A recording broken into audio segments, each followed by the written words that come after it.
அனைவருக்கும் வணக்கம். Theni Senthil real estate Senthil Ganesh பேசுகிறேன். இப்போ நம்ம பார்க்குற இடம் தேனி மாவட்டம் ஆண்டிபட்டி. ஆண்டிபட்டியிலேருந்து மொட்டனூத்து வில்லேஜுக்கு பின்புறம். இந்த இடமும் மொட்டனூத்து வில்லேஜுக்கு சேர்ந்த இடம்தான். மொத்தம் ஒரு 50 சென்ட் நல்ல செம்மண் பூமி, தார் ரோடு வசதியோடு இந்த இடம் விற்பனைக்கு வந்திருக்கு. சிங்கிள் ஓனரு, தனி பட்டா இருக்குது.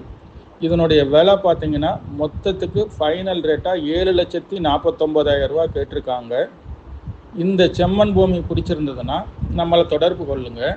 தொடர்ந்து நமது சேனலை பாருங்கள், சப்ஸ்கிரைப் பண்ணுங்கள், நண்பர்களுக்கு ஷேர் பண்ணுங்கள். நன்றி, வணக்கம்.